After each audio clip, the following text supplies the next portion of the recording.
That's become known worldwide for celebrating all things marijuana. But in New Jersey, well, that party may just have to wait at least one more day. Beginning tomorrow, the first marijuana retail stores will open to the public in the Garden State, where anyone 21 or over will be able to purchase cannabis without a medical card.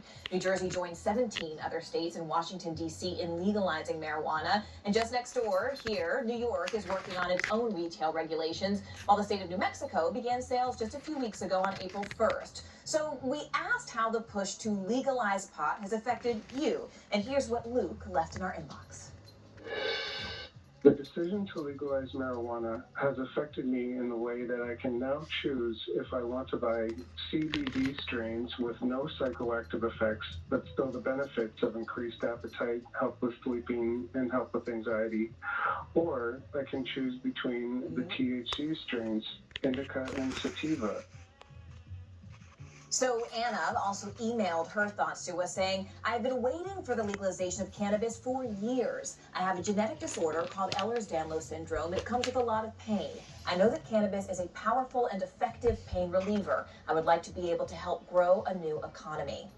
Another interesting element to this issue is that with more states cashing in on the cannabis industry, there's a push to prioritize people with prior marijuana convictions. In one New Jersey community, pot equity has been the focus all along. We met a young man who hopes to become one of the first in the state to turn his past into profit. To do this and bring all this expertise and talent back at home, it's a dream come true for me. My name is Tahir Johnson. I'm born and raised here in Ewing Township, New Jersey. Third generation. My mom grew up here, graduated from high school here. My parents actually were the first African Americans on our street in 1954. My mother, for over 30 years, she worked at General Motors. And when GM left, that really made a major impact. The town really changed. Where my shop will be located is right there on the block where General Motors was, where my grandmother retired from. I've been a long-time cannabis lover, for lack of a better word. I was arrested for cannabis on 3 separate occasions, and the cops said that I looked like a drug dealer, and they ended up searching my car. I had a small amount of cannabis. I had about a dime bag of weed. I would tell my children, especially when they became teenagers, to be careful driving while black. And many times they got stopped and arrested by the police. They never even told us, So now I'm hearing that they might have gotten stopped 75 to 100 times each, just from being in a certain neighborhood or walking down the street. And for me, as somebody who's had a previous cannabis charge, I qualify for social equity. I'm also a minority-owned business in my hometown as an impact zone. My name is Bert Steinman. I am the mayor of Ewing Township. Quite frankly, I didn't know much about the cannabis business at all. I was very reluctant at first. Never smoked it in my life or tried it at all. I know a lot of people say that, but it is true. It's new to everybody, and it's ever evolving. They're still viewing it through that old lens of, the devil's cabbage.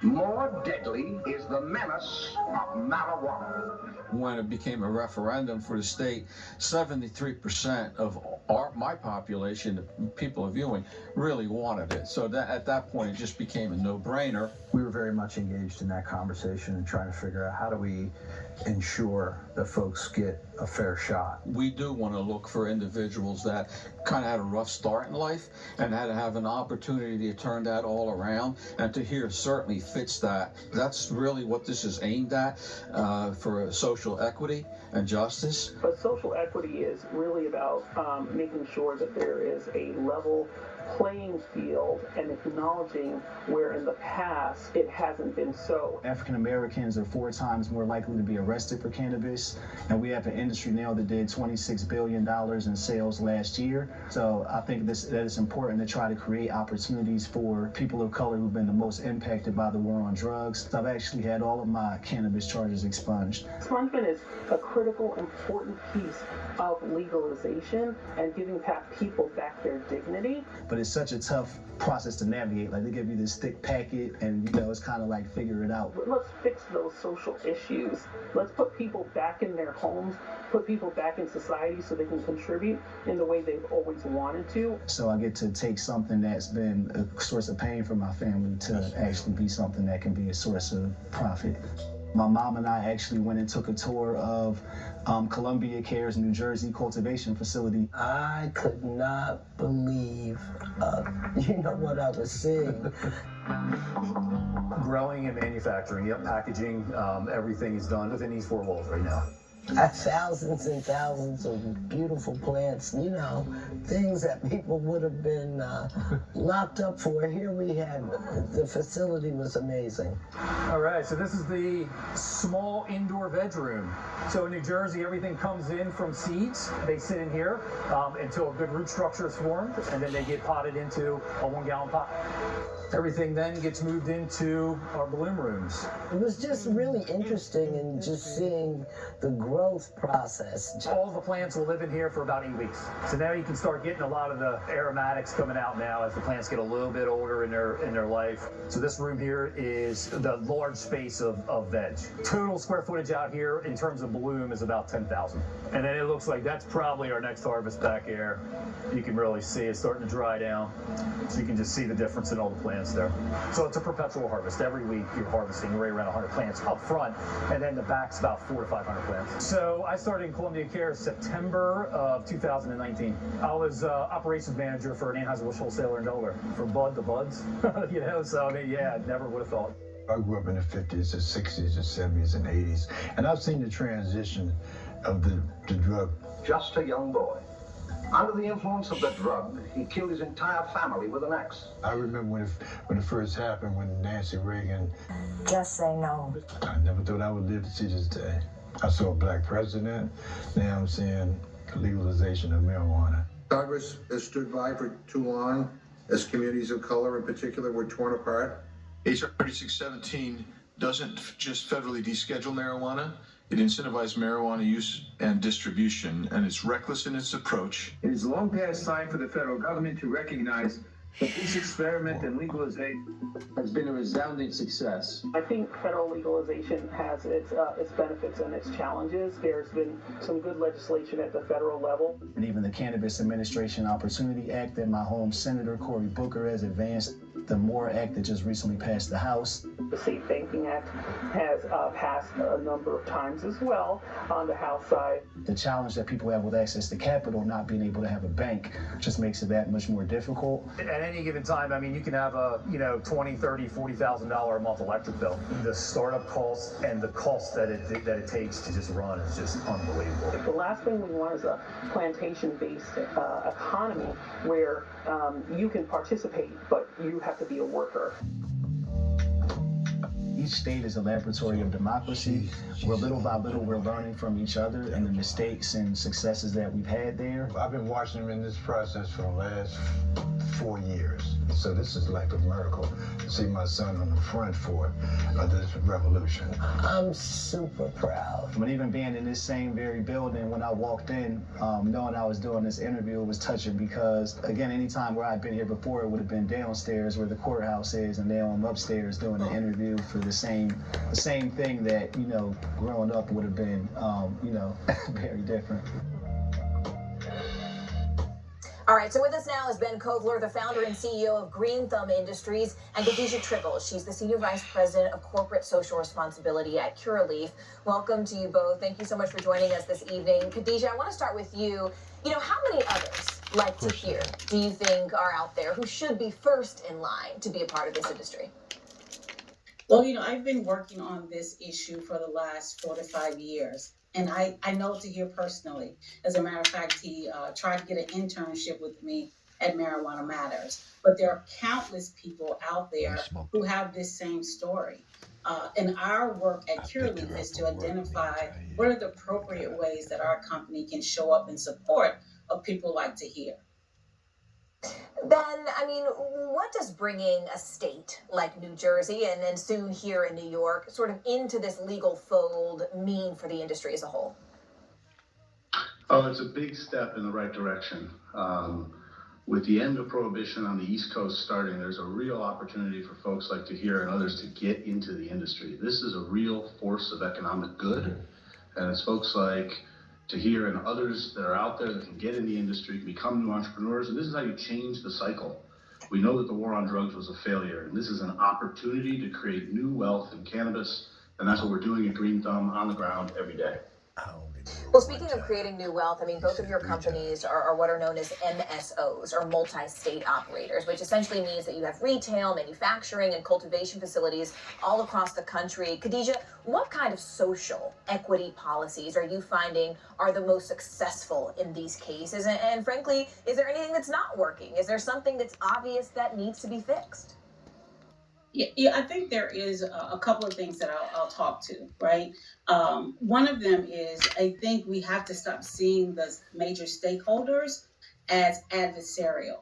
We have to figure out what are the ways in which government can pull its appropriate levers, and how can the private industry, companies like Curaleaf and GTI, what is the appropriate role? We can no longer keep moving as if we are antagonistic against each other. I think right now presents a real opportunity for corporate cannabis, community cannabis, and the government regulators to figure out how do we usher in new opportunities with cannabis legalization. And I think the things that have worked are when industry leaders like Curaleaf put together a robust social impact program that allows for social equity to show up across the ecosystem. Now, a lot of people will talk about ownership of licenses, and that is critical and is super important. But we also have to figure out how does cannabis legalization and social equity specifically address the harms related to health inequities, education inequity, housing inequity. Like, that's the real opportunity. I'm excited that we might have a chance to talk about this at both the state and federal levels. Ben, I want you to jump in here briefly because, I mean, you said just a moment ago that this was a step in the right direction. And there's a lot of money on the line. Let's be clear. I mean, U.S. cannabis sales reached $25 billion, with a B, dollars last year. And according to some forecasts, that number could almost triple by 2030. So, Ben, where do you see the industry as a whole sort of going? Where do you think this ultimately takes us? And what could be the benefits to our society? Yeah, I mean, we're looking at social equity in a multi-pronged approach. We see a lot of sponsorship and underwriting and support for nonprofits that are in the trenches working to expunge records, like you heard about some of the struggle there, that's really difficult. We're also underwriting new entrepreneurs to get into the industry. This is federally illegal, and access to capital is incredibly difficult. And finally, educational programs, direct sponsorship to educational institutes that can create new entrepreneurs. This is a brand new industry, and there's tons of opportunity for growth. And to the numbers, 25 billion may sound big, but let's put it on the map for a minute. Wine, the U.S. wine industry is about 55 billion. The U.S. spirits industry is about 70 billion or more. We think cannabis will be 75 to 100 billion. And that means from here up, there's another $100 billion of wealth that can be created. So it's very early, and it's important to bring on new entrepreneurs as we change the cycle really over a decade. Because this really is the next great American growth story, and it's really important who's involved. And Curaleaf, Green Thumb, and everybody is here to make sure that that goes well. Ben, Khadijah, we only have a minute left, so I want us to be brief here, but I cannot let you go without asking just, about public perception and really where we are as a society in the treatment of marijuana, because the public polling is pretty clear when it comes to legalization. 66% of Americans say that recreational marijuana should be legalized on a federal level. Where do you think we are? I mean, socially, do you still think there's a taboo when it comes to smoking pot? Oh, absolutely. I'll tell you, when I went to the Kennedy School and I told my parents that I was going to, use my fellowship at Harvard to talk about weed, they were like, are you insane? So, there's still stigma, but I am actually encouraged. The fact of the matter that we have, aunts and uncles who are asking about CBD. So the times are changing, but we have to do more around education to reduce that stigma. Ben, the last word on that? Sure, and I'd say the country is overwhelmed with canna curiosity. I'm at the country's first on-premise cannabis consumption bar where you can order cannabis to consume here. Tomorrow it opens legalization in New Jersey. This is just the beginning. People don't sleep well. Nobody likes being hungover, and there's too much anxiety in the world. We think this is a source of positivity, of wealth creation, and we're happy and honored to be a part of it. You heard it here first, folks, on 420. Khadijah, Ben, thank you so much for joining us. Ben Kovler, founder and CEO of Green Thumb Industries. Khadijah at Curaleaf, thank you so much for joining us. We appreciate it. Thank you. Thank you. Meanwhile, over in Colorado, legal sales have been active back since 2014. The state reached a record $2.2 billion in cannabis sales just in the last year. NBC's Maura Barrett reports from Denver. 20 years ago, Dwayne Benjamin got caught smoking pot. Those marijuana charges from back then now are giving him and his business a lift. Who else, babe? He's the founder of Tetra Lounge, a social club of sorts. It's the first of its kind, at least legally. This is in Colorado for the last 10 plus years. You've been able to purchase marijuana as a visitor, as a tourist, and there's never been a safe place or legal space for you to consume cannabis. A new Denver business license lets customers actually light up and smoke on site, sparking new opportunity in this big industry. But this license came with a catch. The social equity license gives people with opportunity that have been affected by the war on drugs and been pretty much shut out of the industry for so many years, the opportunity to build. In an effort to right the wrongs of the past, for the first 5 years, the city of Denver is only accepting applicants whose families have faced marijuana-related convictions or who live in low-income neighborhoods. So the house is from 1891. Chris Chiari's hotel also qualified, as he says the war on drugs affected his family.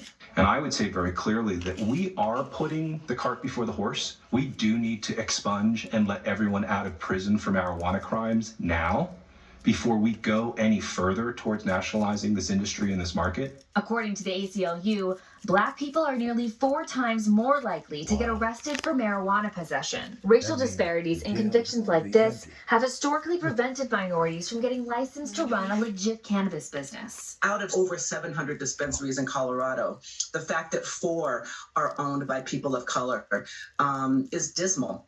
Social equity was put into place to be able to balance the idea that we have 1,667 white owners, and at the time, maybe 10 Black owners, maybe 15 Latino owners. Benjamin predicts he'll make at least $600,000 this year, while Chiari plans to increase his daily rate at the hotel by 40%, all because of this new license. This being a social equity push, you see this as a good first step?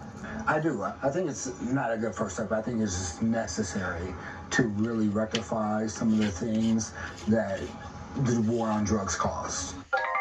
Tom, 75% of Colorado's cannabis business owners are white, and they're not the only state trying to strike a balance here. Arizona, Illinois have similar initiatives, but there are some roadblocks like zoning issues, and some critics are really worried about white business owners applying with peripheral connections to the war on drugs and overshadowing applicants of color. And so while it's still really early to tell about how this is going to shake out, cities and states pushing social equity are going to have to be really intentional about how they're doing it. Tom? Thank you so much to our colleague, Maura Barrett, for that report. And tune in next week for part 2 of our Pot Equity series. We'll travel to California and Massachusetts, where equity applicants have been operating for several years now. And in the meantime, we want to hear from you. So please tell us your stories about how the push for pot legalization has affected you. Email nowtonight@nbcnews.com, or you can leave us a voicemail at 888-575-2NBC. Thank you so much for making time to join us. Joshua Johnson returns to the anchor chair tomorrow. You can catch me, Morgan Radford, and my co-anchor Aaron Gilchrist every weekday starting at 11 a.m. Eastern right here on NBC News Now. Until then, I'm Morgan Radford. Have a wonderful night.